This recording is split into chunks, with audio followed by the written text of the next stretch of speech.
Railway requirement போர்டில் group D notification வந்திருக்கு. அதை பற்றி டீட்டெயிலாக இந்த வீடியோவில் பார்க்கலாம். 23 ஜனவரி, அதாவது இன்னிலேருந்து அப்ளை பண்ணலாம். எலிஜிபிள் வந்து உங்களுக்கு 10th தான். ஸோ லாஸ்ட் டேட் வந்து 22/2, அதாவது பிப்ரவரி 22 வரையும் உங்களுக்கு 1 மந்த்து அப்ளை பண்ண முடியும். அப்ளை பண்ணிக்கலாம். இதில் பார்த்தீங்கன்னா ஏஜ் லிமிட் வந்து 18 வயசுலேருந்து 36 வயசு வரையும். ஃபஸ்ட்டு மந்த் பேவே 18,000 ரூபாயிலேருந்து கொடுத்துருக்காங்க. உங்களுக்கு 3 வருஷம் ரிலாக்ஸேஷன் கொடுத்துருக்காங்க கோவிட்காக. டோட்டல் வேகன்சி 32,000க்கு மேலே கொடுத்துருக்காங்க. தமிழ்நாடை பொறுத்தவரையும் 2,500 வேகன்சி கிட்ட கிடைக்குது.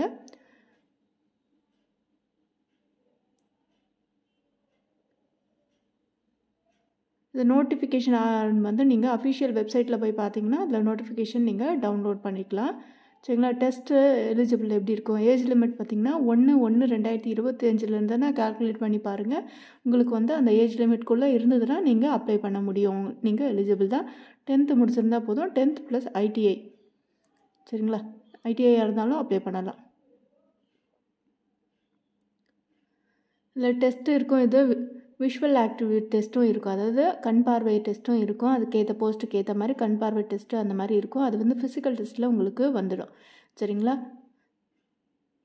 SC STக்கெலாம் அதுக்கேற்ற மாதிரி ஏஜ் ரிலாக்ஸேஷனும் இருக்குது. 3 இயர்ஸ் 5 இயர்ஸ்லாம் இருக்குது. நீங்கள் அதை SC STனா 5 இயர்ஸு, சர்வீஸ் மேனு அப்படி இருந்தீங்கன்னா அதுக்கேற்ற ரிலாக்ஸேஷனும் இருக்குது. நீங்கள் அதை செக் பண்ணி நீங்கள் அது எலிஜிபிளாக நீங்கள் பார்த்து அப்ளை பண்ணிக்கோங்க.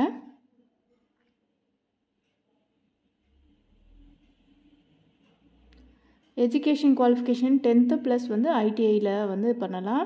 ஃபீஸ் பார்த்திங்கன்னா 500 வருது உங்களுக்கு ஃபீஸு. 500. இதே ஃபீமேலாக இருக்கீங்க, டிரான்ஸ்ஜெண்டராக இருந்தீங்க அப்படின்னா 250 தான். இது ரீஃபண்ட் தான், திருப்பி கொடுத்துருவாங்க. எக்ஸாமுக்கு நீங்கள் அப்பியர் ஆனீங்க அப்படின்னாவே அதை ரீஃபண்ட் பண்ணுவாங்க. எப்படி ரீஃபண்ட் பண்ணுவாங்கன்னா அக்கௌண்ட் டீட்டெயிலாக உங்கள்கிட்ட அப்ளிகேஷன் அப்போயே வாங்கி வச்சுப்பாங்க. அதில் வந்து நீங்கள் என்ன பண்ணணும், அவங்க வந்து ரீஃபண்ட் பண்ணணும். ஒரு வேளை கிடைக்கல அப்படின்னா அதுலேயே வெப்சைட்லேயே உங்களுக்கு நம்பர் கொடுத்துருக்காங்க. அந்த நம்பருக்கு கால் பண்ணி நீங்கள் கம்ப்ளைண்ட்டும் ரைஸ் பண்ணலாம். கஸ்டமர் கேர் நம்பரும் இருக்கும். அதில் நீங்கள் வந்து அமௌண்ட் வரலன்னா நீங்கள் கேட்டுக்கலாம். சரிங்களா? இது எப்படி இருக்கும் எக்ஸாம்ஸ் அப்படின்னா கம்ப்யூட்டர் பேஸ்டு டெஸ்ட் இருக்கும். கம்ப்யூட்டரில் தான் நீங்கள் டெஸ்ட் எழுதுகிற மாதிரி இருக்கும். 19 மினிட்ஸில் இருக்கும். உங்களுக்கு 19 மினிட்ஸ் இருக்கும். ஜென்ரல் சயின்ஸ் வந்து 25 மார்க்ஸ்க்கு இருக்கும். மேக்ஸ் 25 மார்க்ஸ்க்கு.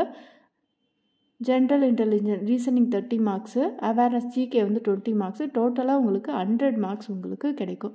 மேக்ஸை பாருங்கள் பொறுத்தவரை number system, mode maths, decimal, fraction, LCF, HCF இதெல்லாம் அந்த மாதிரி தான் 10th லெவலில் தான் இருக்கும். உங்களுக்கு ஈஸியாக தான் இருக்கும் கொஷின் பேப்பரு. 10th லெவலில் நீங்கள் தெரிஞ்சாலே நீங்கள் இது பண்ணிடலாம். ஃபிசிக்கல் டெஸ்ட்டை பொறுத்தவரையும் மெயிலாக இருந்தீங்க அப்படின்னா 35 kg வந்து மணல் அந்த மூட்டையை தூக்கிட்டு 2 மினிட்ஸில் வந்து 100 மீட்டர்ஸை வந்து நீங்கள் ட்ராவல் பண்ணணும். ரன்னிங் வந்து 1000 மீட்டர்ஸை வந்து 15 செகண்ட்ஸில் போகணும். இதே ஃபீமேலாக இருந்தீங்கன்னா 20 kg நீங்கள் தூக்குற மாதிரி இருக்கும். 1000 மீட்டர்ஸை நீங்கள் 5 மினிட்ஸில் ரீச் பண்ணுற மாதிரி இருக்கும் ரன்னிங்கில். அந்த மாதிரி ஃபிசிக்கல் டெஸ்ட்டும் உங்களுக்கு கண்டக்ட் பண்ணுவாங்க. அதுலேயும் எலிஜிபிள் ஆனால் தான் நீங்கள் வந்து செலக்ட் ஆவீங்க. எப்படி அப்ளை பண்ணலாம் அப்படின்னா நெட் சென்டர் யூஸ் பண்ணி நீங்கள் அப்ளை பண்ணிக்கலாம். இல்லைன்னா நீங்கள் JPGயில் எல்லா டாக்குமெண்ட்ஸும் ரெடி பண்ணிவிட்டு அந்த KB எந்த சைனு ஃபோட்டோ எல்லாம் ரெடி பண்ணி வச்சுட்டு நீங்களே அஃபிஷியல் வெப்சைட்டில் போய்ட்டு அப்ளை பண்ணலாம். உங்களுக்கு தெரிஞ்சதில் நீங்களே அப்ளை பண்ணிக்கலாம். சரிங்களா?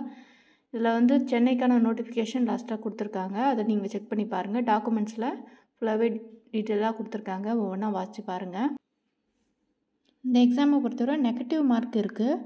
ஒரு 3 கொஷின் தப்பாகிடுச்சு அப்படின்னா கரெக்டான ஒரு கொஷினோடைய மார்க்கை வந்து கம்மி பண்ணிடுவாங்க. ஸோ அதுக்கேற்ற மாதிரி நீங்கள் டெஸ்ட்டை எழுதுங்க. சரியா? தப்பாக இருக்கும் அப்படின்னா நீங்கள் அதை எழுதாதீங்க.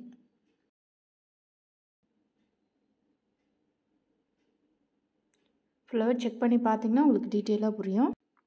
இந்த நோட்டிஃபிகேஷன் உங்களுக்கு யூஸ்ஃபுல்லாக இருந்தது, இந்த வீடியோ யூஸ்ஃபுல்லாக இருந்ததுன்னா லைக் பண்ணி சப்ஸ்கிரைப் பண்ணி வச்சுக்கோங்க. தேங்க்யூ.